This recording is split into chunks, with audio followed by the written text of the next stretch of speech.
बॉलीवुड में sequel season in दिनों उफान पर है और इस मामले में सबसे आगे चल रहे हैं सुपरस्टार अजय देवगन। हाल ही में रेड 2 लेकर आए। आगे उनकी दे दे प्यार दे 2, दृश्यम 3, धमाल 4 और गोलमाल 5 जैसी सीक्वल फिल्में कतार में हैं। और आज हम जिस फिल्म को एक्सप्लेन करने वाले हैं वो भी एक सीक्वल है जिसका नाम है सन ऑफ सरदार 2।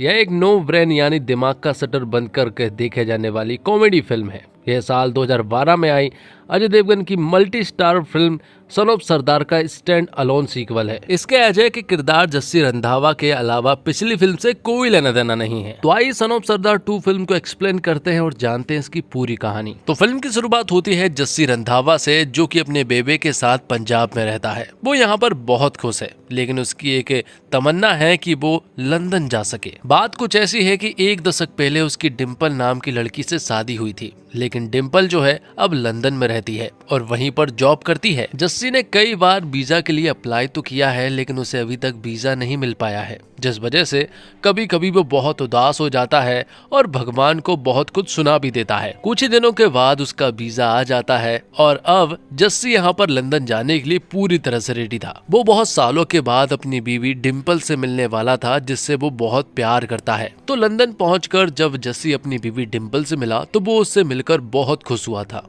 लेकिन सामने ये खुशी नहीं थी, क्योंकि डिम्पल ने तो जस्सी को एक खास काम से बुलाया है और वो खास काम ये है कि डिम्पल को डिवोर्स चाहिए है। शुरुआत में तो जस्सी को ऐसा लग रहा था कि शायद डिम्पल उससे मजाक कर रही है, उसे ये प्रैंक लगा था, लेकिन बाद में जस्सी को पता चलता है कि डिम्पल सच बोल रही है। डिम्पल जस्सी को बताती है कि उसे अपने दोस्त से प्यार हो गया है, इसलिए उसे तलाक चाहिए ताकि वो उससे शादी कर सके। ये सारी बातें सुनने के बाद जस्सी जो है वो पूरी तरह से उदास हो जाता है और यहाँ से सीधा अपने एक दोस्त के यहाँ पर चला जाता है, जो कि हमेशा जस्सी से कहता रहता था कि जब भी लंदन आएगा तो मेरे पास जरूर रुकना, जिस वजह से जस्सी उसके घर चला जाता है। जिसके बाद हम अगले सीन में देखते हैं एक पाकिस्तानी फैमिली को, जिसमें उनकी लीडर है राबिया। ये लोग एक पंजाबी शादी में डांस कर रहे होते हैं। मालूम चलता है कि दरअसल में राबिया और उसके लोगों का यही काम है। मालूम चलता है राबिया अपने पति दानिश और उसके 2 दोस्त भी है, जिनके नाम महविस और गुल है। जिनमें से गुल जो है वो थोड़ा सा मर्दीला टाइप है और दानिश जो है, जो कि राबिया का पति है, वो थोड़ा ठरकी टाइप है। दानिश ने पहले भी एक शादी कर चुका है और उसकी एक बेटी भी थी जिसका नाम सबा है, और सबा भी उन्हीं के साथ रहती है। और यहाँ में मालूम चलता है कि सबा जो है वो गोगी नाम के एक बहुत ही अमीर लड़के से प्यार करती है। गोगी के पिता बहुत अमीर है और गोगी के पिता राजा जो है वो गोगी की हर एक जरूरतों को पूरा करते हैं और गोगी जो है वो सबा की सारी जरूरतों को पूरा करता है। लेकिन सबा ने अभी तक गोगी को ये नहीं बताया है कि वो एक पाकिस्तानी है। गोगी तो सबा से शादी करना चाहता है, सबा भी उससे शादी तो करना चाहती है,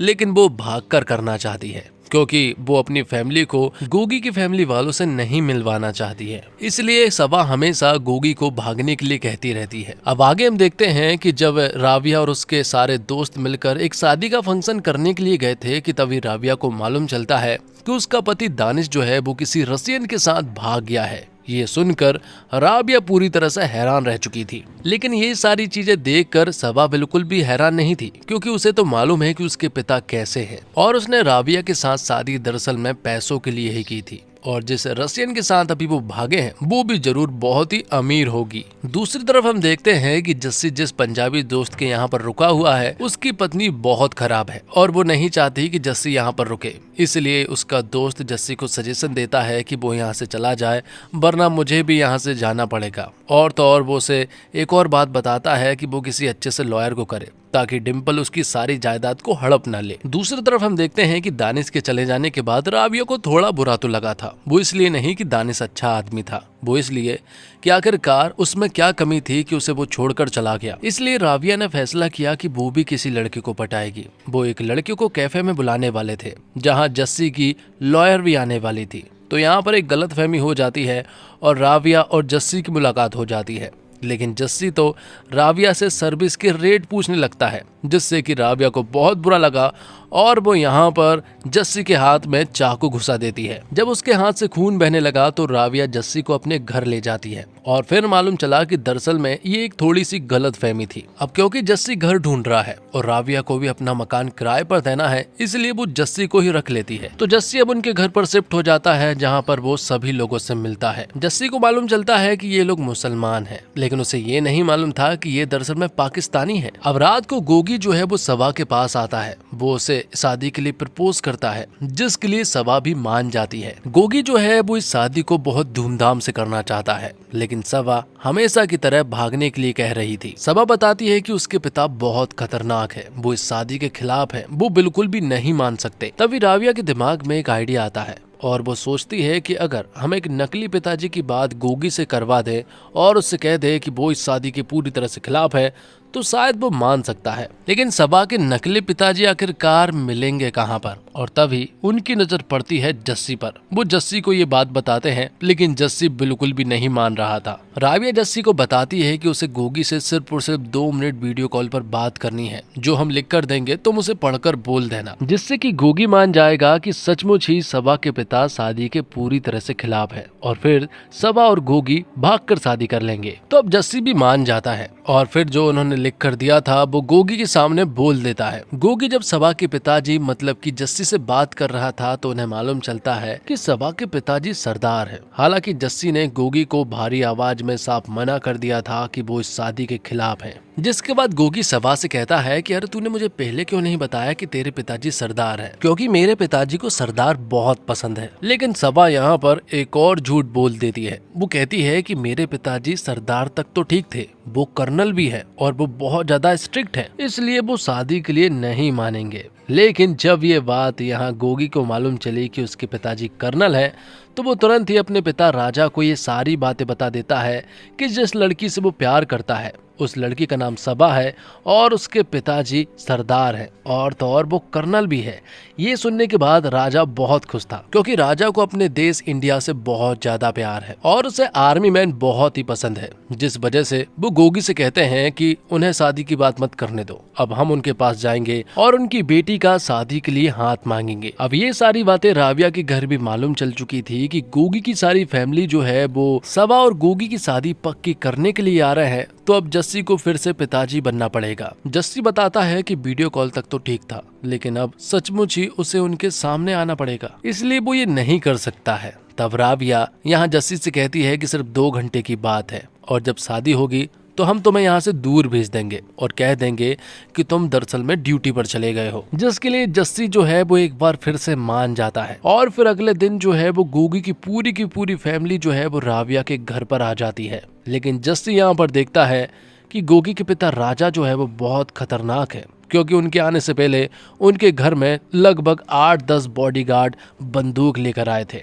ये देखकर तो जस्सी पूरी तरह से हैरान रह चुका था। वो अंदर ही अंदर सोच रहा था कि आखिरकार वो कहाँ फंस गया। तो राजा यहाँ पर आते से ही सबसे पहले कर्नल मतलब कि जस्सी को सैल्यूट करता है। ये देखकर जस्सी पूरी तरह से हैरान था कि आखिरकार उसे इनके सामने करना क्या है, क्योंकि वो तो एक नॉर्मल बंदा है और ये लोग उसे कर्नल समझ बैठे हैं। जिसके बाद राजा और उसके लोग यहाँ जस्सी से बटालियन पूछने लगते हैं, कहाँ उसकी पोस्ट थी ये पूछने लगते हैं, लेकिन जस्सी को तो कुछ भी नहीं मालूम था। जिसके बाद राजा कहते हैं कि चलो छोड़ो, तुम बॉर्डर का कोई किस्सा सुना दो। जस्सी समझ जाता है कि अगर उसने यहाँ कुछ भी नहीं बोला तो वो पकड़े जा सकते हैं, इसलिए वो यहाँ पर बॉर्डर फिल्म को रिपीट कर देता है। सन्नी देओल के जो भी डायलॉग थे वो सारे डायलॉग को यहाँ पर उनके सामने बोल देता है, जो कि सन्नी देओल ने बॉर्डर फिल्म में बोले थे। और तो और सुनील शेट्टी ने भी जो भी बॉर्डर फिल्म में डायलॉग बोले थे वो सारे डायलॉग यहाँ पर जस्सी ने रिपीट कर दिए थे। ये सारे डायलॉग सुनने के बाद मोंटी और टॉनी कहते हैं कि ये डायलॉग तो उन्होंने बॉर्डर फिल्म में सुने थे,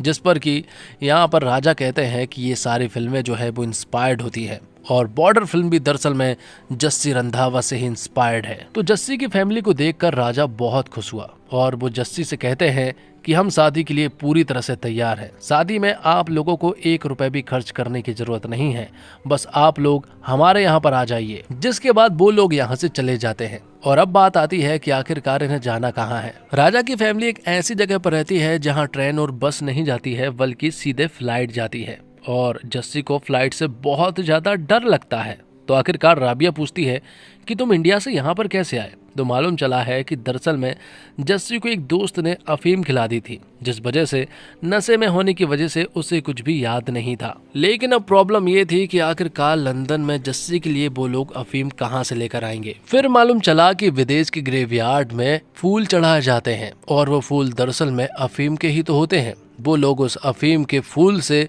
अफीम बना लेते हैं और यहाँ जस्सी को चाय में वही अफीम को मिलाकर पिला दिया जाता है, जिससे कि जस्सी को नशा हो जाता है और फिर वो वहाँ पहुँच जाता है जहाँ पर कि उसको जाना था। तो जस्सी वहाँ पहुँचकर बहुत ही ऊटपटांग हरकतें कर रहा था, क्योंकि वो तो अफीम के नशे में था। जिसके बाद राजा यहाँ पर अपनी फैमिली के बारे में बताने लगता है। राजा बताते हैं कि उसके पिताजी जो है वो हर कभी शादी करते रहते थे और अब उनकी जो माँ है वो एक इंग्लिश मोहतरमा है जो कि एक पूल डांसर थी और फिलहाल वो उसी को माता जी मानते हैं। उसके दो भाई भी है, मोंटी और टोनी, जिनकी शादी नहीं हो पाई है, लेकिन वो गोगी की शादी किसी अच्छे परिवार में करना चाहते थे, जिनका वो काम आज पूरा हो चुका है, क्योंकि जस्सी की फैमिली उन्हें बहुत ही ज्यादा अच्छी लगी है। साथ ही राजा जस्सी को एक मन की बात भी बता देता है। वो कहता है कि उसे नाचने वाले लोग बिल्कुल भी पसंद नहीं है। पूल डांसर माताजी भी उन्हें कुछ खास पसंद नहीं है। वो बताते हैं कि नाचने वाले लोग घर बर्बाद कर देते हैं। राजा एक बात और बताता है कि उसे झूठ बोलने वालों से बहुत ज्यादा नफरत है और साथ ही वो ये भी बताता है कि साल भर में वो लगभग 4-5 लोगों को मार ही डालता है, क्योंकि छोटी मोटी गलती और छोटे मोटे झूठ तो वो सह लेता है, लेकिन बड़ी गलती और बड़े झूठ को वो माफ नहीं करता। वो लोगों को जान से मार देता है। ये सारी बातें सुनने के बाद जस्सी पूरी तरह से हैरान रह चुका था। जस्सी समझ गया था कि वो एक बहुत ही बड़ी प्रॉब्लम में फंसने वाला है। और तो और जस्सी को मालूम चलता है कि राविया की पूरी फैमिली दरअसल में पाकिस्तानी है, तो ये देखकर तो उसे और भी ज्यादा बुरा लगता है। उसे समझ नहीं आ रहा था कि आखिरकार अब करना क्या है। दूसरी तरफ हम देखते हैं बंटू नाम के एक आदमी को, जिसके साथ 2 और नमूने भी शामिल थे।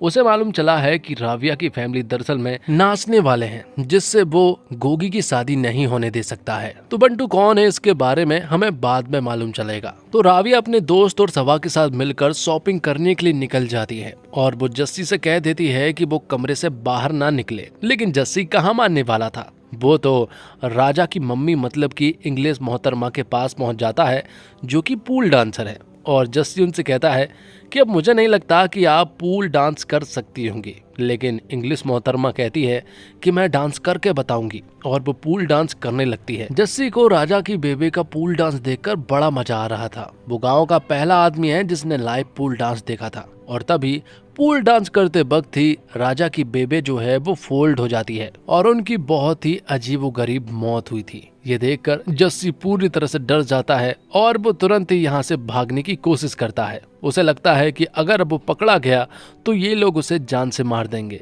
लेकिन राविया और उसके लोग उसे पकड़ते हैं और उसे कहते हैं कि राजा की बेबे की जो मौत हुई है वो दरअसल में एक एक्सीडेंट है, तुमने उसे नहीं मारा है। और तो और वो राविया की असलियत भी अब जस्सी को बता देते हैं। मालूम चलता है कि सवा के पिताजी मतलब कि दानिश ने राविया की बड़ी बहन से शादी की थी, लेकिन बाद में जब वो मारी गई तो 1 महीने बाद ही उसने राविया से शादी कर ली। लेकिन राविया और दानिश के बीच बिल्कुल भी नहीं बनती थी। राविया हमेशा ही सवा का ख्याल रखती रहती थी, जिस वजह से जस्सी भी अब नहीं जाता है। अब फ्यूनरल वाले दिन सभी लोग इकट्ठे हुए थे कि तभी हम यहाँ पर बंटू को देखते हैं, जो कि सभी के बीच बैठकर लोगों को बता रहा था कि नाचने वाले लोग कितने घटिया होते हैं। और सभी को ऐसा लग रहा था कि शायद बंटू जो है वो राजा की बेबे के बारे में बात कर रहा है, जो कि पूल डांसर थी, जबकि बंटू तो राविया की फैमिली वालों को एक्सपोज कर रहा था कि इन लोगों से रिश्ता नहीं करना चाहिए। लेकिन सभी लोग कुछ और ही समझ बैठे, जिस वजह से बंटू को यहाँ पर बहुत ही बुरी तरह से मारा पीटा जाता है। अब क्योंकि राजा की बेबे की हाल ही में मौत हुई है, इसलिए राजा के पिताजी जो है वो ये शादी नहीं होने दे सकते। वो कहते हैं कि हाल ही में उनकी पत्नी का देहांत हुआ है, जिस वजह से वो ये शादी तो फिलहाल नहीं होने दे सकते, उन्हें थोड़ा टाइम चाहिए। लेकिन ऐसा तो राविया नहीं चाहती है, क्योंकि अगर ज्यादा दिनों तक ऐसा हुआ तो उनकी पोल खुल सकती है। इसलिए राजा के पिताजी को वो अफीम वाली चाय पिला देते हैं, जिससे कि राजा के पिताजी पूरी तरह से खुश हो जाते हैं और वो शादी के लिए भी मान जाते हैं। वो कहते हैं कि जिस डेट पर तुम लोगों ने शादी फिक्स की है उसी डेट पर शादी होगी, लेकिन शादी से पहले एक प्रोग्राम रखा जाता है। लेकिन राविया देखती है कि ये प्रोग्राम काफी सूखा सूखा सा है, जिस वजह से वो यहाँ पर नाच गाना करने लगते हैं और बहुत सारे ठुमके लगाने लगते हैं। लेकिन ये सारी चीजें देखकर यहाँ पर राजा को बिल्कुल भी अच्छा नहीं लगता, क्योंकि उसे नाचने वाले लोग बिल्कुल भी पसंद नहीं है। दूसरी तरफ हम देखते हैं जस्सी को, जो कि राविया और उसके सभी लोगों को छोड़कर यहाँ से जा रहा था, लेकिन वो उससे पहले अपनी बेबे से बात करता है, क्योंकि उन्हें मालूम चल गया था कि दरअसल में अब जस्सी डिम्पल के साथ नहीं रहता है और वो राविया के साथ रहता है और वो उनकी मदद भी कर रहा है। बेबे यहाँ जस्सी को समझाती है कि तू अपना घर तो नहीं बचा पाया, लेकिन अगर तू किसी का घर बचा सकता है तो ये बहुत बड़ी बात है। अगर तूने ये कर दिया तो तेरा घर भी जरूर बच जाएगा। वहाँ दूसरी तरफ पार्टी के बीच में राजा जो है वो राविया और उसके लोगों को बुरी तरह से चिल्ला रहा था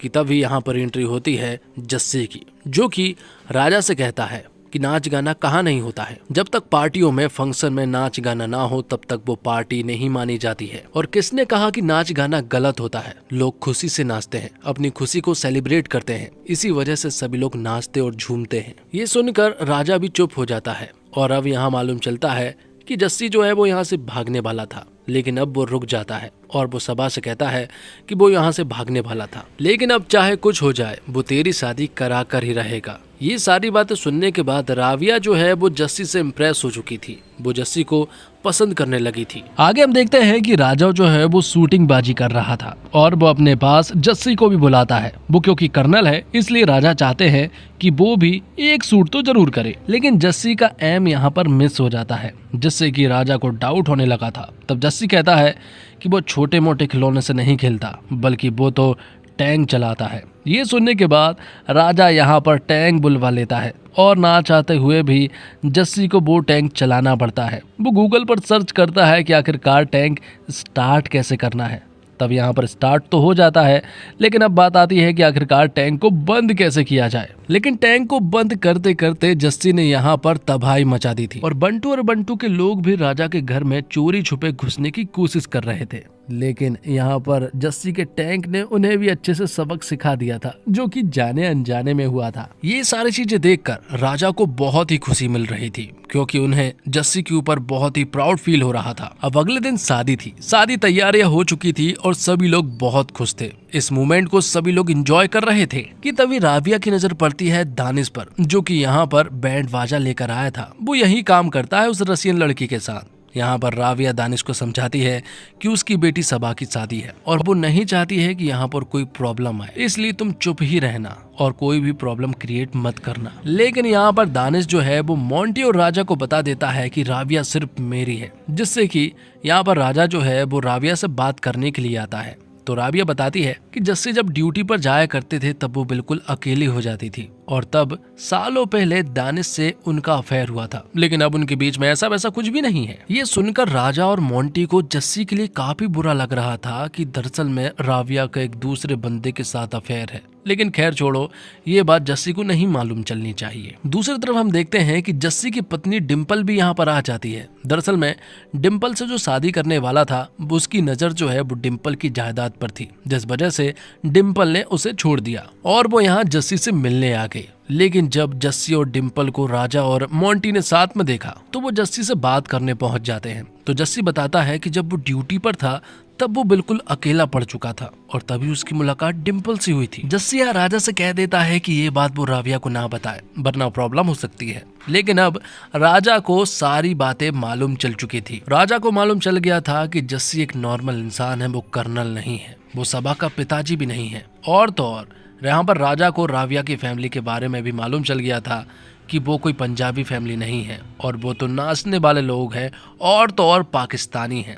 इसलिए राजा यहाँ कहता है कि ये शादी नहीं हो सकती है। राजा यहाँ पर गुस्से में बहुत ही ज्यादा भड़का हुआ था कि तभी अचानक से यहाँ पर बंटू आ जाता है और वो भी यही कहता है कि ये शादी नहीं हो सकती है। लेकिन राजा कहता है कि आखिरकार तू कौन होता है ये बोलने वाला। तब बंटू बताता है कि वो गोगी का पिताजी है। बात कुछ ऐसी है कि बंटू और राजा की पत्नी का सालों पहले अफेयर था और गोगी जो है वो राजा की पत्नी और बंटू का ही बेटा है। पर बंटू बताता है कि मुझे तेरी फैमिली वालों से कोई भी लेना देना नहीं है और ना ही मुझे तेरी पत्नी से कोई लेना देना नहीं है। वो बस अपने बेटे के लिए कर रहा था कि वो नाचने वालों से उसकी शादी ना हो सके। साथ ही राजा की पत्नी यहाँ पर राजा से कहती है कि भले ही मैंने सालों पहले गलती की थी, लेकिन आज इस वक्त वो सिर्फ और सिर्फ तुमसे प्यार करती है। तब राजा यहाँ पर सभी की गलतियों को माफ कर देता है और वो यहाँ पर गोगी और सबा की शादी के लिए भी मान जाता है और फिर यहाँ पर धूमधाम से सबा और गोगी की शादी होती है। लेकिन अब बात आती है कि आखिरकार जस्सी जो है वो किसके साथ जाएगा, डिम्पल के साथ या फिर राविया के साथ। यहाँ पर अचानक से डिम्पल को कुछ चोट लग जाती है, जिस वजह से जस्सी जो है वो डिम्पल को हॉस्पिटल ले जाता है, जो देखकर राबिया को ऐसा लगा था कि शायद जस्सी ने डिम्पल को चूज कर लिया है, लेकिन ऐसा नहीं था। जस्सी तो डिम्पल को बस हॉस्पिटल छोड़ने के लिए गया था क्योंकि वो एक क्रिटिकल कंडीशन थी, लेकिन वापस वो राबिया के पास आता है, वो उसे थैंक यू कहता है और शादी के लिए प्रपोज भी करता है। और फिल्म के आखिर में हम देखते हैं कि जब जस्सी ने राबिया को प्रपोज किया था तो यहाँ पर कार में एक ब्लास्ट हुआ था और ये कार ब्लास्ट के ऊपर वाली इस खिड़की से ही यहाँ पर रोहित शेट्टी निकल कर आता है और वो यहाँ जस्सी को बताता है कि वो गोलमाल 5 की तैयारी कर रहा है। और इसी के साथ ये फिल्म यहीं पर समाप्त हो जाती है। तो दोस्तों उम्मीद करता हूँ आपको वीडियो पसंद आई होगी। वीडियो पसंद आई हो तो वीडियो को लाइक करके चैनल को सब्सक्राइब जरूर कीजिएगा ताकि आपको इसी तरह के लेटेस्ट और फ्रेश कंटेंट मिलते रहे। मिलते हैं और कमाल की वीडियो के साथ, तब तक के लिए आप हमारे चैनल के साथ बने रहिए। धन्यवाद। जय हिंद, जय भारत, जय श्री राम।